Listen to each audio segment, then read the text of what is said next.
You are listening to KLRN Radio, where liberty and reason still reign.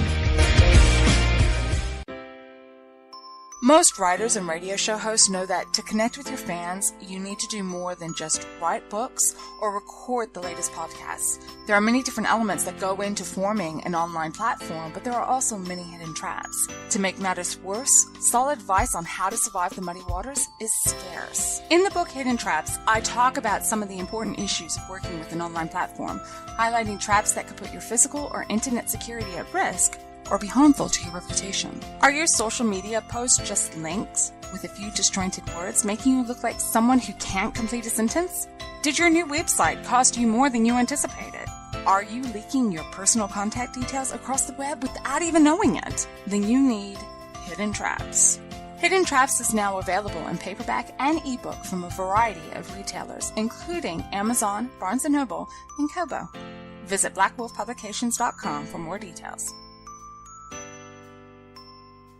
If you're 85 or younger, would you like peace of mind and comfort for your family? We're Final Expense Direct with an urgent message for you. The average funeral today costs over $8,000, but the most you'll get from government benefits is $255. How will your family pay the difference? We can help. Our senior plans start as low as just $1 a day and pay up to $30,000 for a funeral and other final expenses. Peace of mind is easy. There's no medical exam. You'll have lifetime coverage, and your plan can't be canceled as long as you pay your premiums. Call now for free information about our senior plans. Answer a few simple questions and receive approval right on the phone. Plus, call right now and we'll give you a discount prescription card for free. Call 800-553-8687. That's 800-553-8687. Again, 800-553-8687. 687. KLRN Radio has advertising rates available. We have rates to fit almost any budget. Contact us at advertising@klrnradio.com.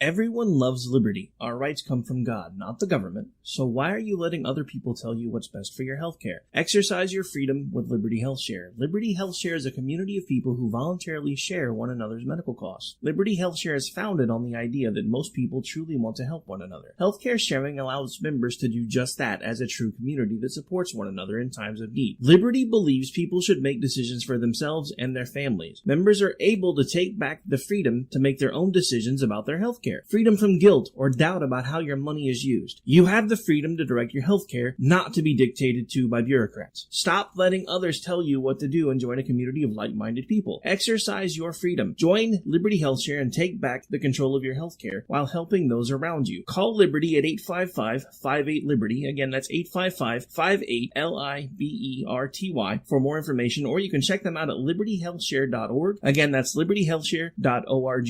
My son was in the Army back during Desert Storm, but even then he wanted an MBA. He looked at a dozen schools, but only one offered the online education and flexibility he needed while he was in a tent in Iraq. Grantham University. Turns out that Grantham's been delivering affordable, relevant college and advanced degrees for over 65 years. Heck, if they can deliver a quality education to a soldier in a tent overseas, think about the flexibility Grantham can offer you so you can earn your degree too. It doesn't matter how complicated or full your life is. If getting a degree is on your bucket list, you'll want to do what my son did. You'll want to call Grantham. Find out how easy it is to get started on your education so you can check that college degree off your bucket list. Call Grantham right now. 800-910-1370. That's 800-910-1370. Flexible, affordable, relevant. Call 800-910-1370. At St. Jude, a family never sees a bill at all. It's like the world has been lifted off of your shoulders. St. Jude Children's Research Hospital. Finding cures, saving children. Learn more at stjude.org. Sometimes writers feel lost, unsure why a passage may not be working. It's takes another set of eyes to help us nurture our writing into full maturity. At Black Wolf Editorial Services, we strive to enable writers to develop and grow, offering manuscript critiques and line edits through a mentoring editorial style. We also offer assistance on generating a writer's bio for your websites. Black Wolf Editorial Services, nurturing your writing into maturity. For a full list of services, visit blackwolfeditorial.com.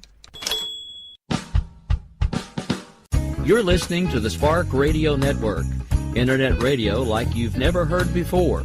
Innovation, creativity, and imagination are all said to begin with a spark. So fasten your seatbelt and take the ride of your life and listen for the spark.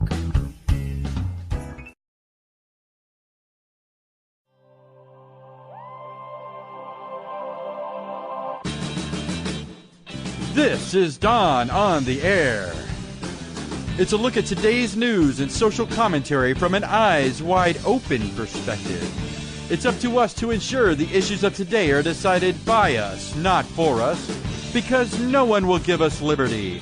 We must claim it for ourselves. So, I'm sitting here looking at the various forms of media. Social media, the news media, and I can't help but wonder if there really is one massive entity handing down marching orders to all these people. Because every message seems to lead in the same direction. Now, I know folks toss around names like George Soros and all of that, but, I mean, is it possible, really possible, that there's a legitimate, coordinated effort to overthrow our government? You know, it certainly appears that way. Oh, hi there. Welcome to Dawn on the Air. This is the Don in question, Don Weston. How you doing? Well, you obviously made it, so that's something. We've got Antifa out there declaring it's going down with peace through violence, causing riots our police forces can't really handle. You know, because we've got Black Lives Matter degrading the effectiveness of our local police departments and H.R. 3003 essentially giving the federal government full authority over whatever's left. So with our local police departments degraded and fully under federal control, we also have our armed forces spread thinly across the world stage. And let's not forget these idiotic white supremacists being paraded around like carrots on sticks, leading us all towards sacrificing our own constitutional protections. And now, with all of this going on, we're topped off with Antifa propaganda straight up, telegraphing a violent overthrow of our government. Yeah, so I have to wonder if this is all a coordinated attempt or just a happy coincidence for those wanting to destroy the American way of life. Now look, I don't mean to be so full of doom and gloom. It's just, when all of this is happening right before your eyes and you happen to be of a mind to actually see it, well, you can't really unsee it, you know? So, I would apologize in advance for not being a bury my head in the sand kind of guy, but I'm not really sorry. I mean, that's why I like to say this is a look at today's news and social commentary with an eyes-wide-open perspective. You see, I'm afraid these days, folks are too busy chasing their own tails or falling for every little nugget of propaganda tossed at them.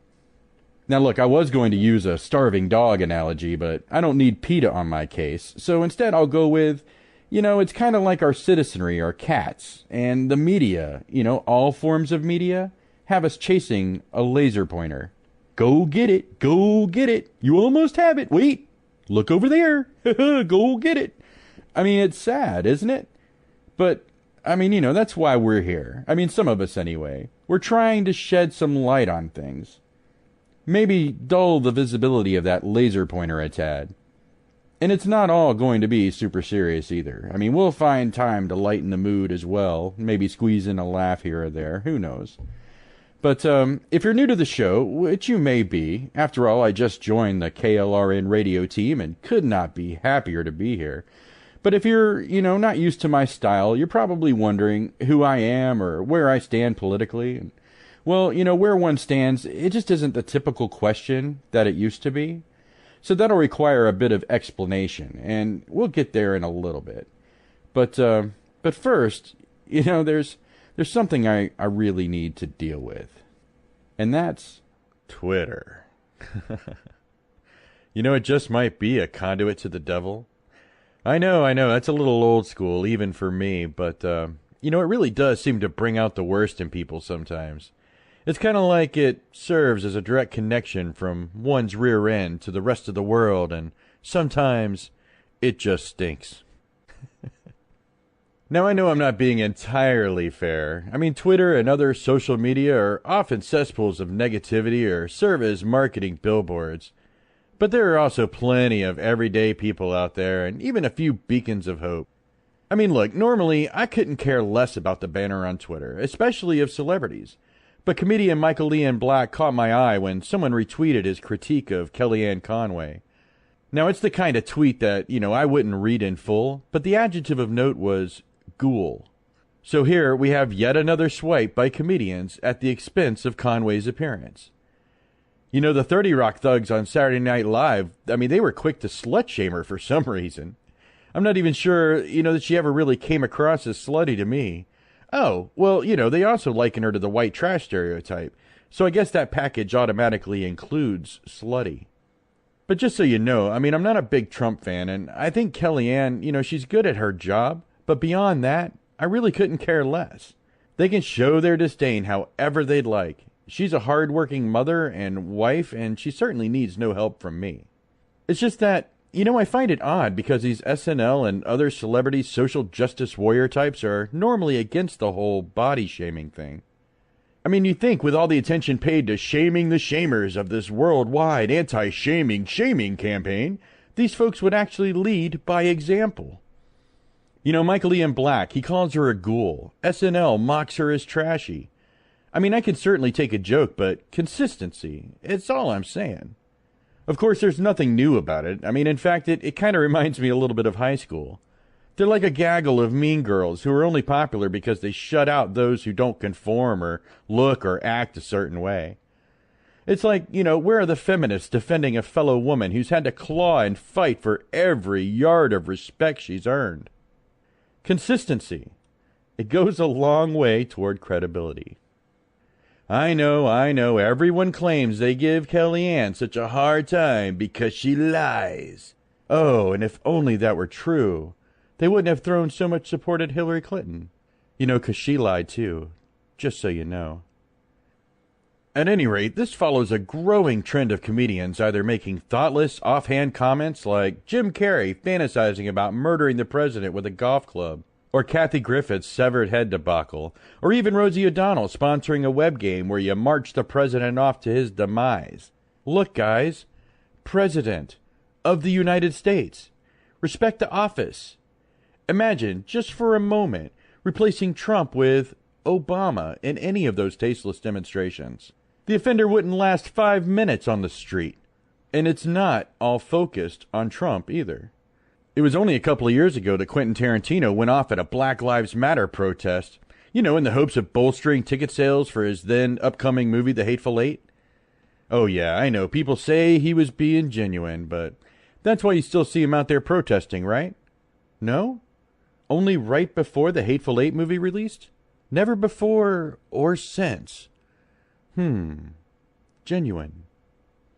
And now we have George Lopez saying, we should deport all the police if we want to keep the streets safe?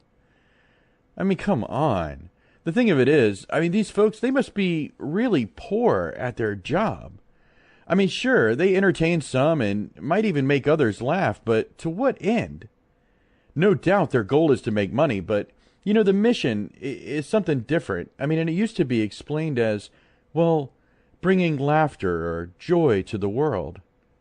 So with that in mind, the question I have is, when exactly does the world benefit from laughter the most?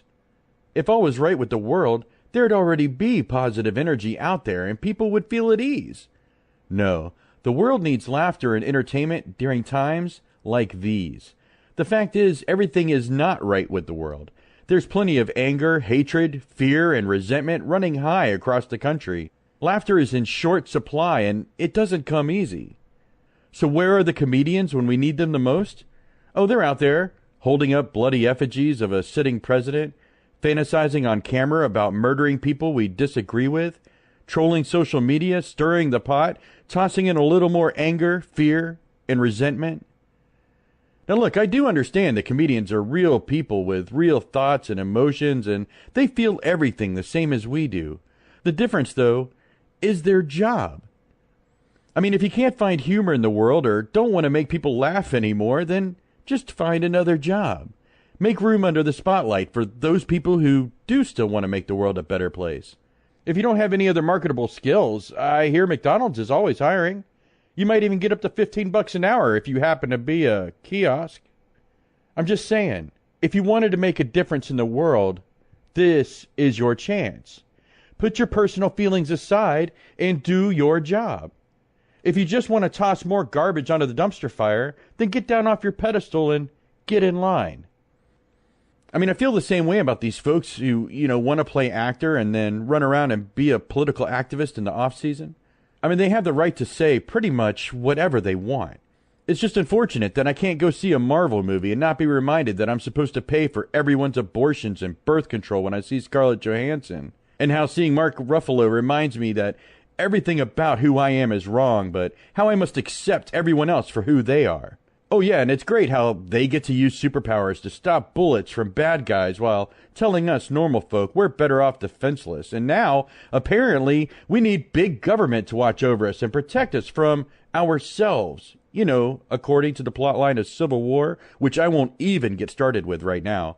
The point is, I shouldn't have to be thinking about any of this when I go to the movies or, pay for entertainment, because that's the reason I go to a movie or pay for entertainment, is to escape this real world nonsense. And these folks, they pretend they're better than everyone else. Well, fine, then behave better than everyone else. It's a shame, really. I mean, it might be nice if we could just impeach a few of them or maybe take a few of their heads or something. Oh, I'm sorry. That wasn't funny, was it? Imagine that.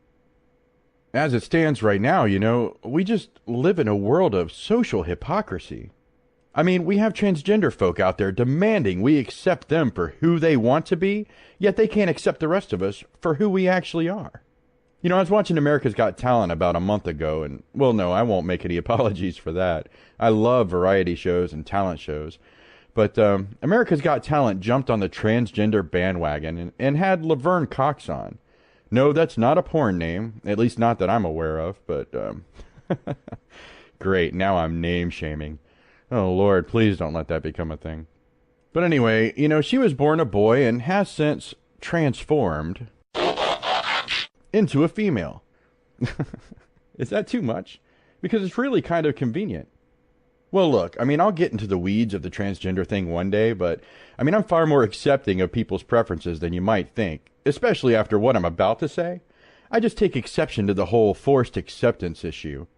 That kind of attitude truly sets these folks back in ways they can't even imagine. So, AGT had Laverne Cox on as a guest judge, and, aside from the humor of it all, I really didn't care. At least I didn't care until I saw the return of this incredible pole dancer. Her name is Eileen George, and I was absolutely floored. The thing of it is, she's a plus-size pole dancer. Now, to me, it's not an act that's about physical attractiveness. Who and what's attractive varies greatly from person to person. And while I've only seen her perform on America's Got Talent, to me, the feats of strength and agility she demonstrated were quite impressive. I wish I had half of that woman's confidence at any point in my life. But realistically, there was no chance that Eileen George had any shot at the $1 million. I can't imagine any pole dancing act that could carry an entire Vegas show all by itself. But I think she deserved far more respect than she received. Apparently, they assumed she was just a comedic vanity act because, Eileen George isn't a size 0 trollop. The thing of it is, her weight is what actually made her act so unique and spectacular. Even in my prime, I couldn't have done half of what she did, and I even know a little bit about dancing on stage. Oops. Well, I guess that's a story I'll have to get into another time, but the reason I bring all this up is basically Laverne Cox's reaction. She was speechless, but not in an impressed sort of way.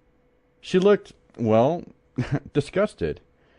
Again, now beauty is in the eye of the beholder, but America's Got Talent isn't a beauty pageant. It's a talent show. I wonder how many of the acts Eileen George performed that Laverne Cox could replicate. Now, I mean, I don't want to see it, mind you, but if you're going to completely focus on someone's appearance rather than their act, you ought to at least have some talent yourself. You know, aside from... Now, from the moment Eileen strutted out on stage, Laverne's look was kind of, what the am I looking at? Now, I know I can't show you on the radio, but feel free to look it up. The video's out there. It was like Laverne was desperately trying to wrap her mind around the idea of a scantily clad plus-size woman daring to walk out on a stage. Sadly, Eileen was far more excited to see Laverne. Well, Laverne just returned a toothy smile that reminded me of how uncomfortable she actually was. It was the kind of look like, oh my God, she's looking at me, and like she knows me. Ah, just smile politely, maybe she'll go away. The producers really cut the performance short and made Eileen look bad. After all, they only showed her on the pole once, for a split second, when the entire premise of her act is pole dancing. You don't cut out the majority of the time a pole dancer is actually on the pole, right? At any rate, you could clearly see on Laverne's face how awkward and uncomfortable she was watching, you know, a legitimate woman perform, especially when she blew Laverne a kiss. Now that was a look of awkward embarrassment if I've ever seen one. And trust me, I've seen that look a few times myself. You might think I'm just being intentionally cruel. You know, kind of just looking for something to be upset with the transgender about. Now, but if you watch the rest of the performance and then Laverne's follow-up comments, it really drives home my point. Here, wait a minute. I think I have it on tap. Audio clip number 4, I think. You look beautiful. Aww. And, yeah. Yeah, you see? You look beautiful, and, yeah. That's exactly what Laverne said to Eileen, and her face just dropped. I mean, it was kind of heartbreaking. I mean, it's just, you know, that when you see people basically demand others accept them for who they are, and then they treat a genuine, authentic person with disgust and disdain, I mean, you know, only moments before, well, at least thanks to the magic of television editing, Laverne was cheering on this heavy dude who was basically a cheerleader, performing basic cheerleading moves. And no offense to cheerleaders, right? But some fat dude cheerleading just isn't the most impressive thing I've ever seen. Given Laverne's, you know, it seemed as though, you know, there was quite a bit of favoritism in regards to the cheerleading dude, you know, with only half the talent of the plus-size pole dancer. It's nonsense. I mean, it's hypocritical to me. Again, we're supposed to accept transgenders for who they want to be, but examples like this show some of them can't return the favor by accepting us for who we actually are. And it goes deeper than that because, you know, society wants to claim body shaming and appearance shaming is wrong, yet they go out of their way to make laughingstocks out of people with different appearances or body types. I mean, it all comes back to consistency. You know, I really don't think people are as dumb as the media portrays us to be. I just think people get distracted, probably because they want to be distracted. I mean, many people just can't handle the realities around them because it makes them feel bad. Well, you know, feeling bad isn't the problem. I mean, we can all feel bad from time to time. The problem is how we deal with it. And to me, at this point in my life, I'll deal with it with eyes wide open because that's the only way to solve a problem. And right now, my problem is, you know, I need a drink of water. So we're going to move right along, and after a short break, I'll come back and answer those probing questions about who I am and what I'm about. And, yeah, so I'll be right back with more Don on the Air in just a moment. My name is Taylor Fisher, and this is the American Foundation. Federalist Number 10 by James Madison. The interference to which we are brought is that the causes of faction cannot be removed, and that relief is only to be sought in the means of controlling its effects. As defined by Madison, a faction was a number of citizens united by some common impulse of passion or of interest adverse to the rights of other citizens or to the permanent and aggregate interests of the community. Madison isn't suggesting that we shouldn't have opinions, or that we shouldn't seek other like-minded individuals with whom to advance those opinions. He is simply pointing to the Constitution as a means of restraining unbridled division. In his day, factions were represented by the interests of the different states. In today's language, those factions might be represented by the various political parties, who see each other not as different sides of the political spectrum, but as moral adversaries. We must avoid these types of opinions when we can, and remember, like Mr. Madison, the common ground that we all share, the Constitution. This has been the American Foundation, brought to you by FederalistCoalition.org. Welcome back to Don on the Air. It's still me, Don Weston. And that was an American Foundation by my good friend Taylor Fisher, president of the Federalist Coalition. Now that's a nonprofit I helped found last year, and I currently serve as a member of the board of directors. I mention all of this in the interest of full disclosure. You know, I wanted to put it out there because I believe in being honest about myself and being genuine in my intentions. Now, despite the fact that I'm personally involved, you know, this isn't Federalist Coalition on the air, it's Don on the air. And you're not going to hear a lot about the Federalist Coalition on this particular show. You know, aside from the occasional American Foundation, and of course, the Federalist Moments produced by yours truly, one of which I'll play later on. Now, earlier I mentioned this would be a Getting to Know Me segment. I'm of the mind that if we're going to be spending time together, you ought to have an idea of who I am and where I'm coming from. Now, talk radio, I mean, it seems to be a natural transition for me. It's not just the fact that I've listened to various forms of talk radio most of my life, but, you know, it certainly begins there. I mean, my first recollection brings me back to about 7 or 8 years old. Now, I don't remember much of the details, mind you, but I distinctly recall the first time I fell asleep to the soft blue glow of a 70s stereophonic receiver. I listened to whichever talk host was prevalent at the time, you know, commenting on the news of the day and soliciting comments from the audience. Now, you see, this was back way before the internet. In fact, it was back when cable TV consisted of about 24 channels, accessible from a wired push-button remote the size of today's standard QWERTY keyboard. That is, you know, if you were lucky enough to have cable, because most of us were still stuck with the 5 or 6 local channels we'd pick up from rabbit-ear antenna. And since that early introduction to talk radio, you know, my life has been turbulent and rife with change. Now, through it all, it seems as though I was instilled with certain core values that may have been obfuscated at times, but never really went away. Now, these were a sense of personal responsibility and accountability, which, by the way, are two very different things. A healthy respect for life, a desire to be left alone by the government, and the principles required to hold it all together. Now, these attributes, of course, are what I would later refer to as my conservative roots. Now, before I go forward with labels, you know, you need to understand that I'm not easy. I know other folks are, but that just ain't me. You see, I take issue with pretty much everything from political parties to labels because none of it's really set in stone. You know, the conservative label meant something very different prior to 2016 than it means today. I mean, I'm not even sure what it means today, to be honest with you.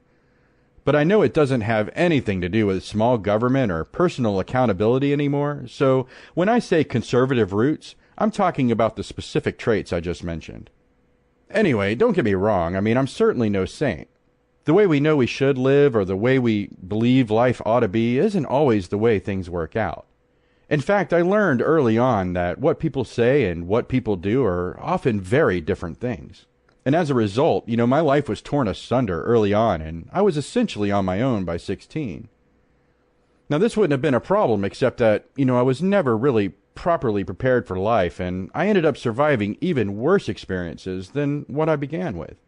Now, I didn't know what else to do, and, you know, I began internalizing all of the negativity in my life, and as a result, I became the living embodiment of rebellion. I rebelled against society, I rebelled against authority. Hell, there were times I even rebelled against life itself. You know, by 18, I decided that I would never make it to 30, so why bother trying? Well, I mean, imagine my surprise as I sit here now in my 40s talking with you about life and politics and whatnot. Now, the life I lived back then, you know, what I affectionately refer to now as my punk rock years, well, it afforded me special opportunities I only recognized upon later reflection. For instance, I had the opportunity to meet folks. Well, you know, not just meet them. I mean, I got to really get to know different types of people from across the country. Now, these experiences, they broadened my worldview in a way no Ivy League education ever could, and instilled in me a sense of understanding, if not empathy, for folks from all walks of life. Now, with my personality and never really knowing where I fit in, I was like a chameleon who could blend in most places. I mean, I knew the wealthy and I knew the poor, and I knew the white and the black, the straight, the gay, the respectable, and the underbelly. And, well, I didn't realize it at the time, of course, but all of these experiences were shaping me into the man I am today. Oh, by the way, I highly recommend it. You know, getting to know people on a personal level who are different than you. I think if we all had that opportunity, we might actually understand one another a little better.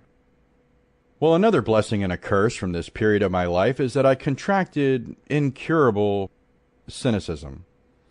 Now, that's made it very difficult for me to trust in my personal, business, and certainly political life. At the same time, it's also rendered me immune to most of the, well, nonsense the masses are force-fed by our politicians and our media.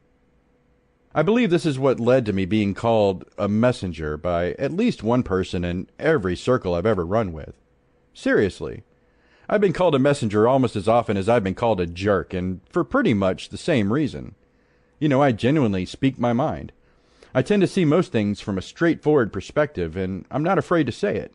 And this isn't arrogance either. I mean, no one seeks out to be labeled a messenger. I mean, people always want to kill the messenger. And usually that's because they don't want the message, no matter how true it may be. Or perhaps it's simply there's just too much truth to bear. I don't know, but if I ever had a heavenly calling, I guess this would be it. Or, well, we'll certainly find out, won't we? Either way, the good news is, you know, I wasn't put on this earth to make friends. In fact, of all the reasons I could be on this earth, speaking truth to the world around me seems to be the best fit. In fact, it fits like a glove. So that's why I'm doing it. You know, I figure I'll just be open and forthright and let the chips fall where they may. Unlike many others out there, you know, I'm not here to impress.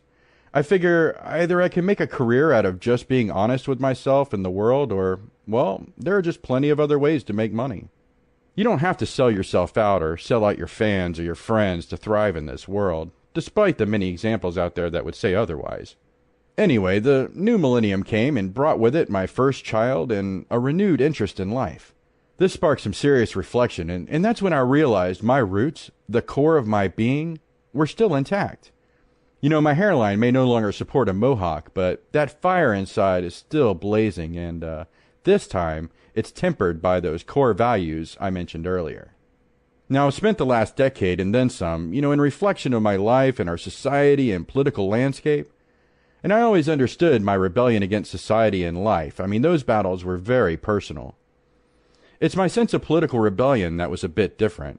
While also personal, I mean, it still stemmed from a sense of unease I could never quite settle. Now, it began as a gut feeling which gradually transitioned into a realization that what people say and what people do are often very different things. Now, I don't know what they're teaching kids these days, but for me, you know, learning about the founding of our country came with it all the intensity and passion a political revolution deserved. I mean, we had heroes and villains and struggles, and through it all emerged the greatest bastion of freedom the world had ever seen. You know, the founding of the United States, it isn't just an excellent story. It's a testament to what made the United States so unique. It's designed so the citizenry could live free lives, and the government was a servant of the people. Now, the problem is we weren't, and still aren't, living that way. You know, it turns out I just got tired of things that were supposed to be one way, but in reality were something very different. You know, it's this willful ignorance that stokes my flames and keeps them going. And that's why I decided to take an eyes-wide-open approach to all of this. It can be what it is. Just be honest about it. So at the risk of being summarily dismissed, I'll make 2 points about my political stance. First, I don't adhere to the traditional political party structure. I'm sure we'll get into it one day, but in summary, where political parties used to represent our differences, they now feed off of them. Political parties have their place, but creating and enforcing the laws of our land just ain't it. Our personal sovereignty is the last thing we should entrust to a political corporation. So it is true that, among parties, I consider myself an independent. I'm not undecided. I've decided to retain my independence. And that's a great thing because it allows me the freedom to be critical of anyone, anywhere, at any time, which is how we should all be living anyway. I mean, no one should be a slave to the tribalist, groupthink, hive mind that tends to develop when we section ourselves off, like political parties often do. Now, the second thing is my political philosophy. Even this is something I'd split into two parts. You see, when we talk about government, we're talking about hundreds of millions of people. And sometimes you have to broaden your view, and try to look past your own personal needs. We're all out here living our lives, and it's only natural that our needs remain at the forefront of our goals. I'm no different, though I do try to look at the big picture. You see, it's my goal to try to look at things from multiple sides because, to me, that's where true understanding comes from. Well, I have my own personal views of how I'd like things to be, views I would typically refer to as my conservative views. But not everyone in America is conservative, and so I also have my big picture views. And these are the views I tend to promote most often because, look, while I may look out for number one, I recognize that the world is larger than I am. I can simultaneously want things to be a certain way and promote a more inclusive way because I know the latter is better for everyone. So to bring it all around, let's remember that, I held this fascination with our government for much of my life. I've also held a deeply romanticized view of our founding, which has, no doubt, instilled this idea of federalism. Well, more like constitutional federalism in me. That's why the one term that strikes the very root of my personal political beliefs is federalism. So at my core, I'm not just a federalist. I'm a constitutional federalist. Now, of course, calling myself a federalist sparks plenty of confusion. If you had asked me about federalism in July of 2016, I could have provided just a straightforward answer. These days, as with most other labels, the term begins to gain in popularity, and suddenly people are crawling out of the woodwork, claiming a mantle they often know very little about. Eventually, the term begins to dilute and lose its meaning altogether, often before it had a chance to make any real difference at all. That is essentially my issue with labels. Calling myself a federalist, it means different things to different people, which is rather unfortunate. After all, I chose federalism because it has a very clearly defined premise. So, what would I have said if you had asked me about federalism prior to 2016? Well, in truth, I'd say the same thing I'd say today, since the actual definition has not changed. You see, our nation was founded when our individual colonies became states and then joined together under a union of mutual defense, a streamlined currency, and to have a centralized figurehead who could speak on their behalf to the rest of the world. Now, this act established a government system known as a federation. That's what we call it when a group of states join together and create a centralized government for managerial purposes. Well, there are many ways to run a federation, and the relationship between our states and the centralized figurehead is called federalism. So you see, federalism is actually just a straightforward generic term. That's why there have been many federalist governments throughout history, and it's also why our specific type of federalism became so unique. You see, a federation simply describes the type of government system that's in place, but it does nothing to define the allocation of powers between the different governments. Now, much of the time, it's the centralized government that's dominant, and the states continue to exist in order to help the centralized government manage its territory. This is why I like to say the founders flipped the system of government upside down, and it's also what allows someone like me to embrace a system like federalism. That's because here in the United States, we enjoy a constitutional-based federalism. You see, we have a constitution that defines the balance of power, with the key phrase there being balance of power. Better still, our American federalism was built from the ground up with liberty, freedom, and our citizenry at the forefront, not the centralized government. In fact, our Constitution, it's known as a limiting document. Did you know that? Its purpose isn't to grant us rights. The purpose of the Constitution is to limit the power of our federal, and to a lesser extent, our state governments. The Constitution defines the role of government in a very limited manner, and then it relinquishes all other liberties to the citizens.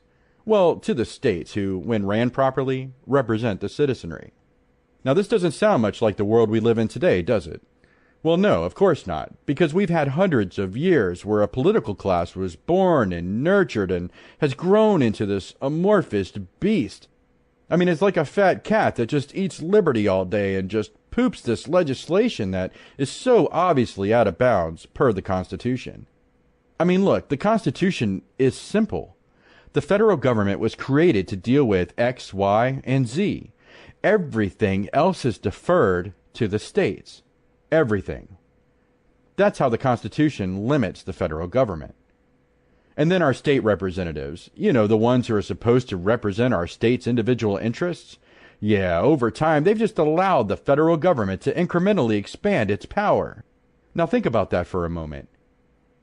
Every time a state representative that you voted for votes for another government program that doesn't specifically fall within the Constitution's definition of federal power, you know, Article 1, Section 8, they are relinquishing your rights, your authority.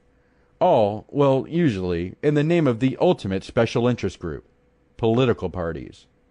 With the hive mind style of tribalism these parties and their followers often exhibit, well, I mean, isn't it time we evolve beyond basic divisive party politics and actually do what these politicians claim they want to do? Unite Americans. You know, playing to our divisions just keeps us divided.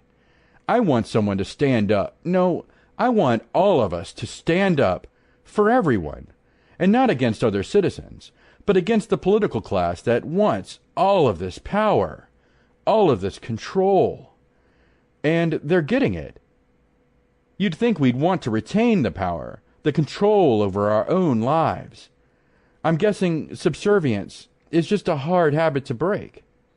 Well, that, and, you know, we love our distractions. Distracted by cakes and bathrooms, distracted by Russians and propaganda and a hatred for the media and manners. Oh, Lord, let's not forget, distracted by manners. Oh, my goodness.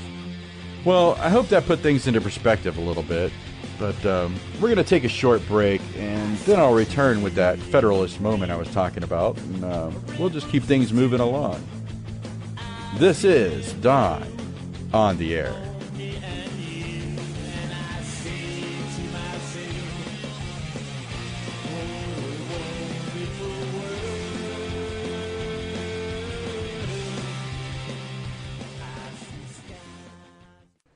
This is a Federalist Moment with Don Weston, brought to you by the Federalist Coalition. The Fourth Amendment to the Constitution protects us against unreasonable searches or seizures of our person or property.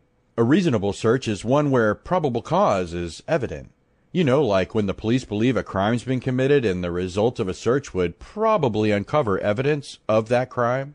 While potentially subjective on the scene, the police do often have to prove these things in court, eventually. So often probable cause is reasonable. Now there are special circumstances like when a warrant is legally issued or when there's a clear and present threat of some sort. But at the core, it takes an extreme situation to lawfully justify temporarily ignoring an unalienable right. Yeah, that's right. The Fourth Amendment is an unalienable right. That means it applies to every living person equally and can neither be given nor taken away without due process of law. Of course, due process of law usually begins with an arrest and ends with the disposition of the ensuing court case. Now let's keep in mind that this sort of mistreatment by the government, it was one of the causes for the American Revolution in the first place. Raids and property seizures were not uncommon. Having experienced these injustices firsthand, our founders ensured that we would have adequate protection from this form of governmental tyranny. Now it's only natural for a government to desire this type of control over its populace. Not only would unlimited searches and seizures result in massive revenues and the ability to weed out criminals and dissidents, but it also generates a level of fear that often helps keep a populace in line. After all, when someone disappears and their home suddenly becomes the possession of the government after speaking out against said government, other people are far less likely to get out of line. These are the reasons why it's vital our governments adhere to the limits of the Constitution. These limitations, they're designed to protect us. Yes, us. Yet we're the ones who stand idly by and do nothing at election time. We keep putting forth the same people or the same groups of people who continue to do nothing as others violate the Constitution or they deliberately do it themselves. We must empower our communities with a deeper understanding of the Constitution. Then we must hold our elected officials accountable to the Constitution or replace them with those who will honor it. Make no mistake, those protections are there for a reason. Now you can discover more truths about federalism at thefederalistcoalition.org.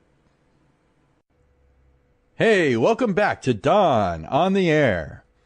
Now let's say you just graduated, and at your graduation party, several relatives, they give you some cash, and it kind of adds up to like a couple of $1,000, and you put it in an envelope, and when you decide to leave, you toss that envelope into the passenger seat of your car. Well, you're driving a clunker in your parents' nice neighborhood, so maybe it's a little inevitable the police eventually pull you over. Either way, you've got a burned-out taillight, and while you're retrieving your identification, one of the officers spots that envelope sitting in plain view in the passenger seat.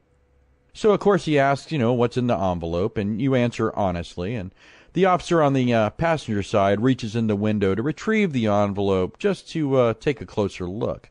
Well, the first officer asks if you're certain you weren't in this neighborhood with that amount of money, trying to buy some drugs. Well, you deny that, of course, and, the officer acts as though, maybe he doesn't believe you, but still he returns your identification and issues you a warning about the taillight and then says you're free to go. And then you're like, wait a minute, what about the envelope with the cash? Well, that's when the officers inform you that they suspect the money was intended to be used for a drug deal and therefore, it has been arrested. Now, this may sound like some kind of third world horror story, or at least something that couldn't possibly happen in the United States. Well, the sad fact is, with civil asset forfeiture, this scenario could be considered legal. Now, of course, with eyes wide open, it's not likely to play out quite like this, but it could, and it has. A Google search of civil asset forfeiture horror stories, well, that returns an unbelievable number of reasonably credible results. Now, of course, I'm referring to our Attorney General Jeff Sessions' decision to reinstitute the illicit practice of civil asset forfeiture.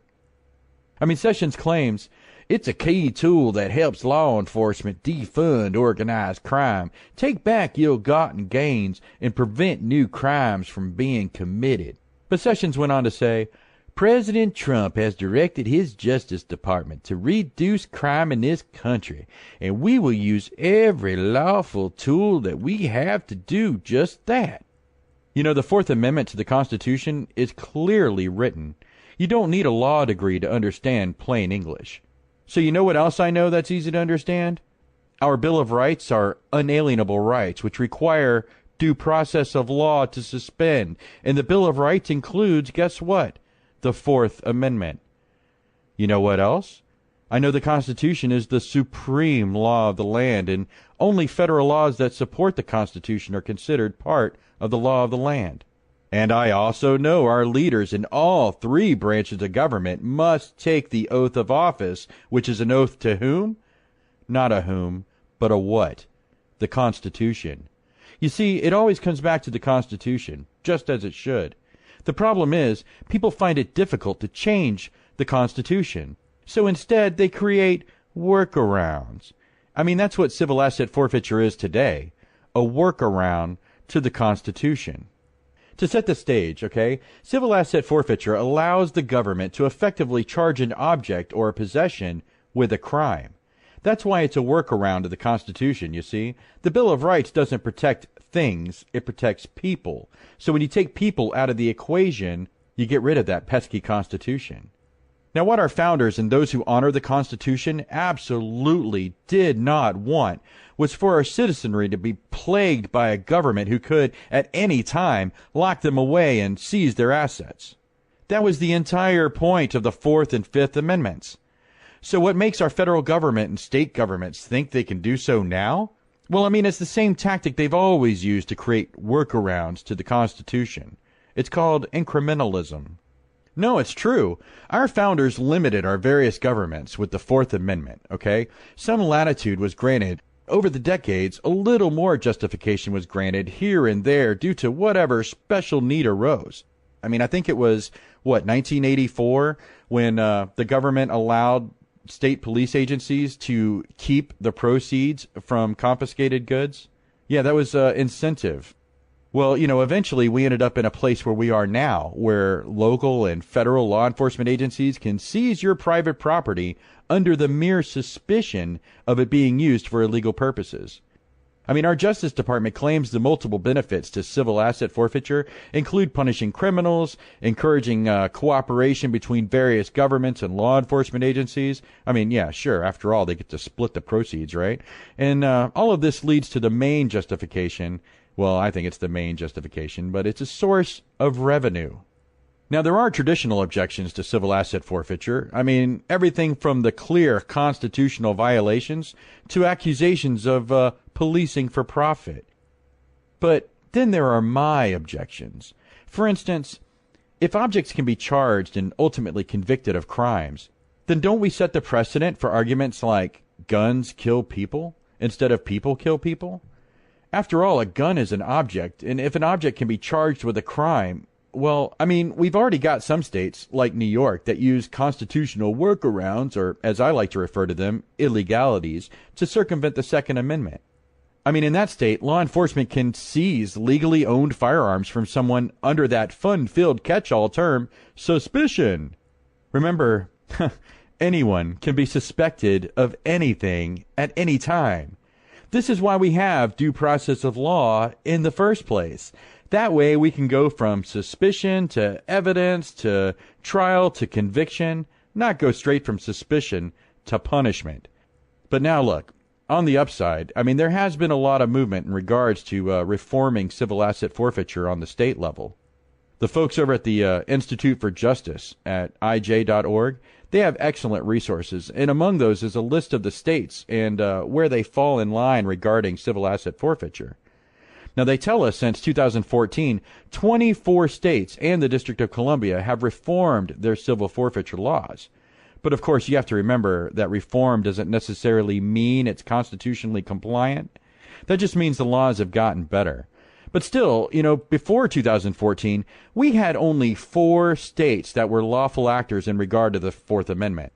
Now, today we have 14. That's 14 states who require a criminal conviction, or in other words, due process, for all forfeiture cases. Now, we've only scratched the surface here. I mean, this isn't just some mud puddle we happen to step in, right? I mean, you see, it's not just that Sessions has made it easier to violate the Fourth Amendment. I mean, that would be bad enough. But again, civil asset forfeiture is nothing new. It's been around forever. But one of the tactics Sessions reintroduced is what they call the equitable sharing program. Yes, you see, the federal government allows local police to seize property, and then the federal government comes in and essentially adopts or takes over the case for prosecution at the federal level. Then the federal government and the local police force will split the profits. It's nice that some of our states are finally getting on board with the Constitution, but it's not doing us much good when the federal government, led in this case by Jeff Sessions, encourages local state agencies to violate the 10th Amendment by going around their own state legislators in the spirit of violating our Fourth Amendment rights for profit. The people who defend Jeff Sessions as a great attorney general are showing bias for one reason or another. I mean, no one with any amount of candor could look at the way Jeff Sessions is trampling on our Fourth and 10th Amendment rights and claim he's a defender of the Constitution. Really what's impressive to me about all of this is how neatly it was swept under the rug. No, seriously, I mean, Sessions dropped this baby right in the middle of the great health insurance distraction of 2017. But that wasn't good enough, was it? So what happened the very next day? Well, the story breaks from the New York Times about how Trump blasts Sessions over his recusal from the Russia investigation, followed by a solid week of public thrashing from Trump on Twitter and, well, any media outlet who would listen. I mean, you see, for the next couple of weeks, that's all anyone was talking about. Health insurance, Russia, and how mean Trump was being to Sessions. I mean, that's it. By now, this whole civil asset forfeiture thing is just a footnote, at best. I mean, it may as well not even have happened. But it did happen. And ignoring it won't make it go away. All right, look, as we wind this down, let me be perfectly clear on a few things. First, when one or all of our governments violate the Constitution, that is, by definition, an illegal act. All right, but the thing is, we have policies and procedures in place for dealing with these sorts of illegal activities. We must be willing to remain lawful ourselves. That means we have to handle these issues the right way, within the law. So yes, okay, look, there is only one legal constitutional workaround, and we call those amendments. And until we have a constitutional amendment authorizing civil asset forfeiture, the practice will continue to violate the Constitution and therefore be illegal. But still, we have processes in place, and if you resist on the street, you endanger not only your freedom, but your life. The place to fight the theft of your property is in court. Again, if you resist, you could end up facing serious charges or even violence. Now, I'm not saying this to be ignorant or spread fear. I mean, the police, by and large, are our allies. They might actually be working on lawful information you may not even be aware of. So I'm just being honest here. It's up to you to keep yourself safe. Comply on the street. Fight it in court. And with that, we'll be right back with more Don on the Air. Each year, all across the country, millions of chickens and cows are tortured in slaughterhouses. These places are impossibly overcrowded, and these poor animals are forced to live in such tight living conditions that they often trample each other, desperate to get out. But now you can help. You can help lessen the torturous living conditions of overcrowded slaughterhouses. Simply consume more beef and chicken. The faster we eat, the sooner their pain ends. Together, we can end their suffering.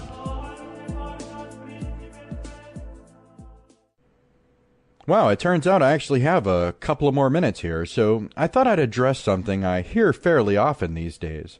Essentially, I've been dismissively called an ideologue, which is, something I used to take offense at. I mean, let's face it, an ideologue essentially refers to someone who's unwavering in their views. Now, the thing of it is, I often pride myself on my ability to take in the views of others, incorporate what works, and discard the rest. That actually helps my outlook grow and expand and evolve with our changing times.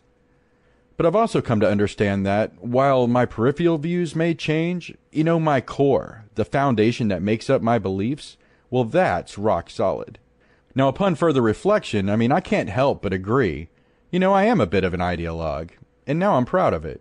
Because you see, if the 2016 election cycle proved anything, it's that people are willing to sacrifice their core principles in order to score a win. Not me. It's not that I'm into losing, quite the contrary, actually. But if you ask the majority of conservatives, not those lightweights in Washington, I mean real conservatives, the everyday Americans, if you ask them why they're so ticked off at the GOP, the vast majority will tell you it's because the GOP sold out their principles. Now, ultimately, that's what sparked this rebellion within the GOP and is a catalyst from which all of this, overhaul for lack of a better term, it's why this overhaul of American politics is in order. It's due to a lack of principles in the professional politician. So understand, when you call me an ideologue, I'll embrace that term. You're essentially telling me that I'm living up to my stated principles. And then I would ask, why aren't you? Well, an hour sure goes by fast when you're on a roll. I had a lot more to get into, so if I don't start pacing myself better, I just might have to squeeze in a second hour somewhere. I guess we'll see, but until then, join me next week, right here, Mondays at 10 p.m. Eastern on KLRNRadio, and we'll make this a regular thing. Now, don't forget, you can reach me at Don on the Air on Twitter and by email at don@klrnradio.com. Make sure you stick around for the mighty Rick Robinson and America Off the Rails, who I just had the immense pleasure of opening for. But again, I'm Don Weston, and I'll see you next time on Don on the Air.